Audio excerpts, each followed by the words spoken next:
नमस्कार, स्वागत है। रीजनिंग के इस वीडियो में हम बात करेंगे पजल्स की और पजल्स में सीटिंग अरेंजमेंट का एक पजल देखेंगे। तो आइए प्रारंभ करते हैं। क्वेश्चंस हैं, क्वेश्चंस किसके आधार पे हैं? तो गिवन इन्फॉर्मेशन के आधार पे उसे आपको ध्यानपूर्वक पढ़ना है और जो क्वेश्चंस पूछे गए हैं उनका उत्तर देना है। 10 व्यक्ति 2 समानांतर कतारों में बैठे हुए हैं और किस तरह से बैठे हुए हैं कि एक कतार में 5 व्यक्ति हैं और इनके बीच बराबर का डिस्टेंस है। अब क्या है कि रो 1 जो है जे के एल एम और एन से है और इनका जो ऑर्डर है वो ज़रूरी नहीं है कि इसी क्रम में हो और सभी के सभी व्यक्ति दक्षिण की ओर मुख किए हुए हैं। रो 2 की अगर बात करें तो वी डब्ल्यू एक्स वाई और जेड बैठे हुए हैं। इनका भी ज़रूरी नहीं है कि ये उसी क्रम में हो और सभी के सभी उत्तर की ओर देख रहे हैं। इस प्रकार जो अरेंजमेंट बन रहा है उसमें यह है कि प्रत्येक व्यक्ति जो एक रो में बैठा हुआ है दूसरे रो के सामने एक व्यक्ति उसके बैठा हुआ है। उसके बाद कुछ इन्फॉर्मेशन दे दिया गया। Z sits third to the right of W, W के दाईं ओर तीसरे स्थान पर जेड है। वी की अगर बात करें तो जेड के बाईं ओर दूसरे स्थान पर है। जो वी के सामने है वह तुरंत दाईं ओर बैठा हुआ है के केवल एक ही व्यक्ति बैठा है के और एम के बीच में। जे निकटतम पड़ोसी नहीं है के का और केवल 2 व्यक्ति बैठे हैं जे और एल के बीच। ना तो के और ना ही जे वाई के सम्मुख हैं। तो ये इन्फॉर्मेशन दिया गया और इसके आधार पर कुछ क्वेश्चंस हैं। ये क्वेश्चंस आपके सम्मुख हैं। तो किस तरह से कौन व्यक्ति एन के सामने है या ट्रू क्या है, इस तरह से एक्स के सामने क्या है या फिर पोजीशन क्या है जेड का विथ रिस्पेक्ट टू वाई। और अंत क्वेश्चन जो है वो ग्रुप की बात कर रहा है। तो आपको करना ये है कि ये जो इन्फॉर्मेशन दिया गया है इसको प्रोसेस करिए, ट्राई करिए, वीडियो को पॉज करिए और फिर हम लोग अप्रोच की बात करेंगे।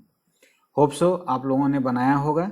अब देखते हैं कि क्या अप्रोच है। तो पहले 2-3 चीज़ें समझ गए कि टू द राइट या टू द लेफ्ट की बात अगर हो तो हमेशा ये ध्यान रखना है कि जिस पोजीशन की बात करनी हो उस पोजीशन को छोड़कर काउंट करते हैं।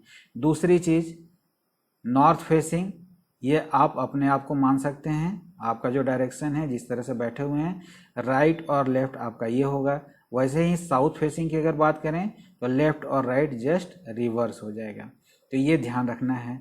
तो हमारे पास जो सीटिंग अरेंजमेंट है वो कुछ इस तरह की बात करता है।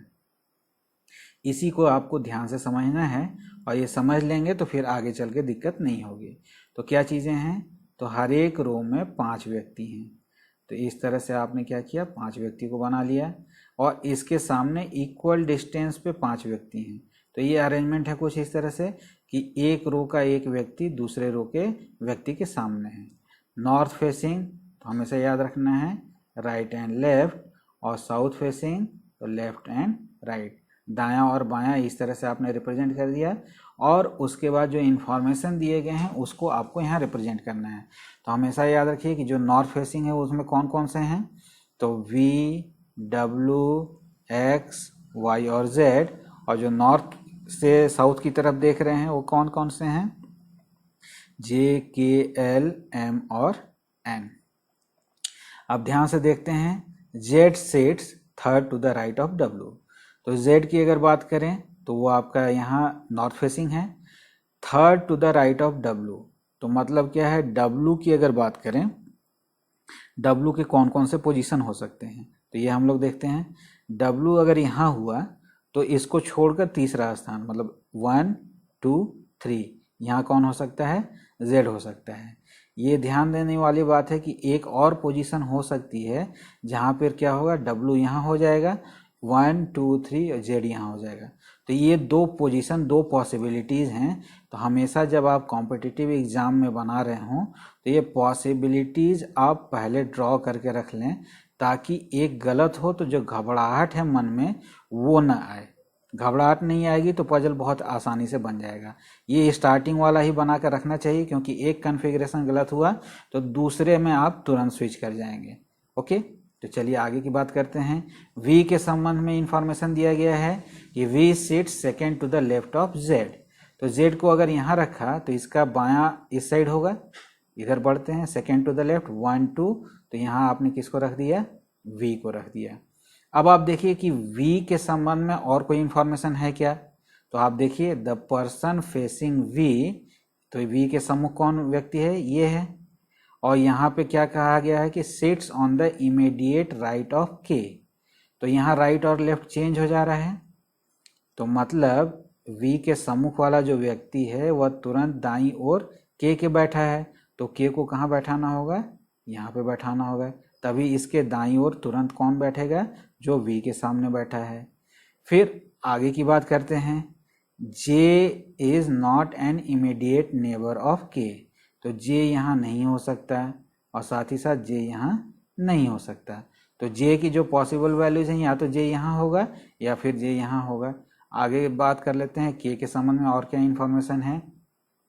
Only one person sits between K and M, ठीक है, तो ये ध्यान से देखिए K और M के बीच में एक व्यक्ति है, तो यहाँ पर क्या हो सकता है, एक व्यक्ति छोड़कर M यहाँ बैठ सकता है या फिर एक व्यक्ति छोड़कर यहाँ बैठ सकता है, तो ये हमें ध्यान रखना है। दूसरी चीज कि neither K nor J faces Y, ये भी एक इम्पॉर्टेंट इंफॉर्मेशन है। अब K और J Y के सम्मुख नहीं है, तो K तो ऑलरेडी यहाँ हो चुका है, तो इसका अर्थ क्या हुआ कि इसके सामने Y नहीं होगा। अब इसके सामने Y नहीं होगा तो अब आप देखिए यहाँ पर ध्यान से कि W यहाँ हो चुका, V यहाँ हो चुका, Z यहाँ हो चुका है, तो Y के लिए जो बचा हुआ पोजीशन है वो क्या है, यही पोजीशन बचा, तो Y को आप यहाँ जैसे ही असाइन करेंगे तो इसका अर्थ ये हुआ कि J भी इसके सम्मुख नहीं हो सकता, तो अगेन आपने यहाँ निगेशन में डाल दिया। अब आपके पास 3 पोजीशन ऐसे मिल गए जहाँ J नहीं हो सकता, तो इसका अर्थ क्या हुआ कि J को आपको यहाँ असाइन करना होगा। अब ये जैसे ही आपने असाइन किया, K और M के बीच का रिलेशन ध्यान से देखिए, केवल एक व्यक्ति बैठा है, तो K को आपने यहाँ ऑलरेडी असाइन कर लिया है, J को यहाँ असाइन कर चुके, तो एक व्यक्ति छोड़कर क्या होगा, M यहाँ असाइन होगा, ये आपने लिख लिया। अब देखिए अगला इंफॉर्मेशन, 2 व्यक्ति बैठे हैं J और L के बीच में, तो J आपने असाइन कर लिया, 2 व्यक्ति छोड़कर यहाँ पर क्या करेंगे, आप L को असाइन कर देंगे। L जैसे ही असाइन हुआ तो अब कौन बचा है, यहाँ देखिए ध्यान से, J हो चुका, K हो चुका, L हो चुका, M हो चुका, N बाकी है, तो N को यहाँ असाइन कर लिया आपने। यहाँ पर देखें तो X को छोड़ के बाकी सब असाइन हो चुके, तो X को आपने यहाँ असाइन कर लिया।